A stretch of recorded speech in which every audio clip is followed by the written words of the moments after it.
Welcome back, everybody. We're going to look at game number 6 from the Colton Arms event. Now, I'm up against my opponent Josh for this game, and me and Josh play every week on a Thursday night, and we've been playing each other for years, and often talked about, doing well in tournaments together. Josh is playing as Legion, and the very awkward thing about this game is that because I'd won all of my games in the event so far and scored maximum control points in every single game, mathematically there's no way that I couldn't reach the finals at the stage because everybody else had lost at least one game, and I was way ahead in the field with the control points. So if Josh was to defeat me here, and if I was to get 0 control points and he was to get 5, that would mean I'd still be in the finals. So for this game, the draw didn't really matter for me, so I could afford to play however I wanted to. I said, look, I'll play Epic Sorcerer. He's not going to run his Archangel against this list, so he's going to be playing pVayl. But the even more awkward thing about the situation is that if I was to deliberately lose against Josh here and let him score 5 control points, it would mean that he would be against me in the finals instead of one of the other guys.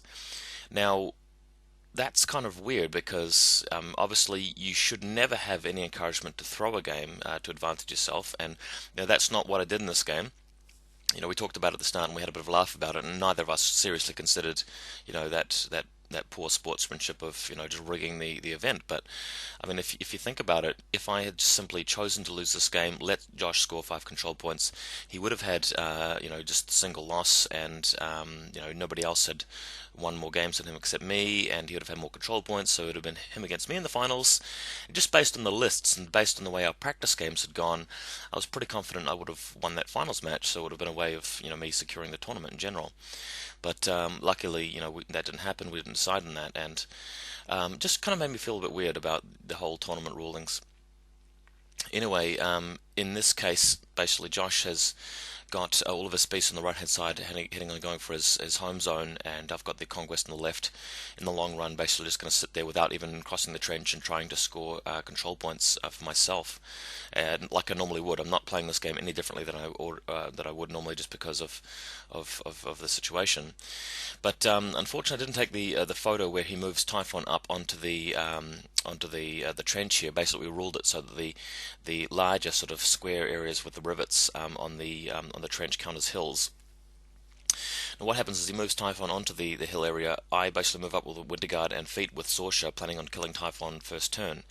But or second turn as it may be, since I've already taken a turn here, but I actually forgot to activate Cosmic Joe, so when I CRA'd it was with 2d6 and rather than 3, which meant that I didn't have as good a chance as hitting with one of my shots, and there was one 4-man CRA with a reroll which I happened to miss twice, which was really unfortunate. But I shot with the Conquest, needing a 12 and 3 dice, and hit him and boosted damage and destroyed Typhon after the other rounds from the Winter Guard, and managed to kill him. So if you go to the next photo, you'll see the battlefield situation after that's happened. So a bit sloppy play for me here. I guess I wasn't feeling too how should I put it, too serious about the game, given that I could afford to lose. But then again, I sort of didn't really want to lose this situation, because then people might have thought I was deliberately throwing the game to give myself an advantage later.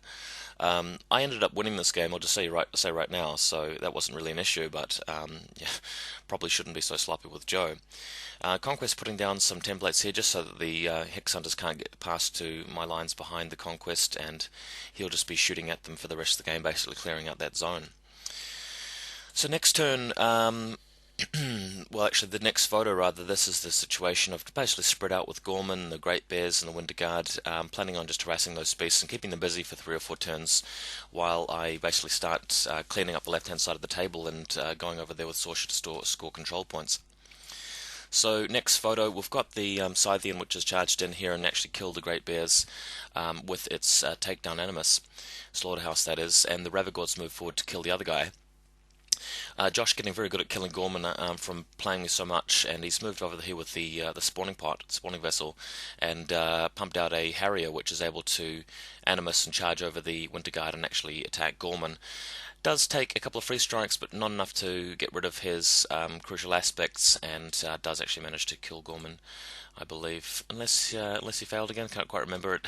If he does roll low, he doesn't kill Gorman. But let's go to the next photo. Hex Hunter's just moving in here. I'm doing a whole bunch of shooting here with the Conquest, but he's got quite a lot of guys to wipe out, so for a number of turns he'll be able to contest this zone right here on the left. And yeah, next image. with some progression here. Yeah, what actually happened here is, unfortunately for him, the Harrier didn't kill Gorman, which is horrendous bad luck as usual. And Kovnik Joe does the boosted attack rolls and charges the Shredder by himself and kills it. So Gorman is able to throw black oil at the Scythian, which is nice. Winterguard's still moving in and cracking off a lot of shots at anything they can, mostly the Hex Hunters, the spawning vessel handlers, and some of the shepherds back there if he had one, I can't quite remember. And Sorsha moving over there with Cyclone to clear out the zone. The Conquest has basically shot its guns at point blank at the Hex Hunters and wiped them out with blast damage and boosting attack rolls there. So that's 1 point to me already. And it's going to be a while before pVayl can start scoring off her zone, because I've got so many guys in that region.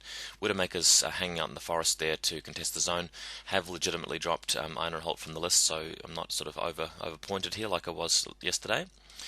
But here's the situation.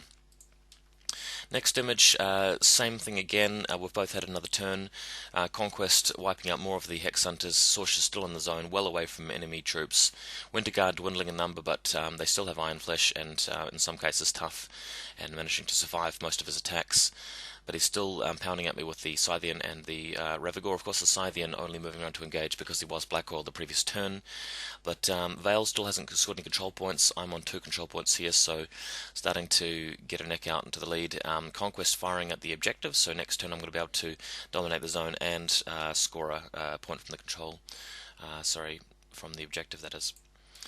Next image, just a bit of a closer look here. He's continuing to spawn from the vessel. Shredders, in this case, he's actually got 2 of them out, and pVayl hanging out to, trying to cast some spells where she can, and the Scythian activating and killing some Winterguard. But it's going to be hard for him because he's got to have to send something over to the zone in the long run, and the zone is so small that the Conquest will be able to position himself that wherever he lands with his troops, he'll be frozen by the Conquest's Warjack Bond. So next image, in Mounting Desperation, sends a Harrier and the Scythian and a Shredder over to the zone here. And the interesting thing about the situation is that he's only barely started scoring here. I'm on 4 control points, so if I kill, the Hex Hunter, the Harrier, the Scythian, and the Shredder, I'll win here. But even if I don't kill them all, I still have another chance to the following turn.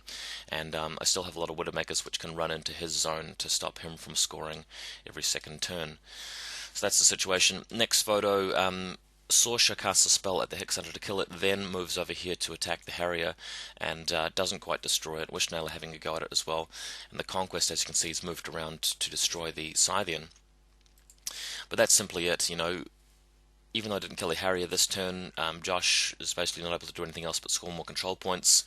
He was trying to get as many control points as he could to get a good stand-in for the finals, but of course after this game he will have lost his second game, so with a score of 4-2, it'll be somebody who's gone 5-1 to meet me in the finals, and that's the game I'm going to be going to next. So I hope you guys follow me and watch the finals match, which is coming right up.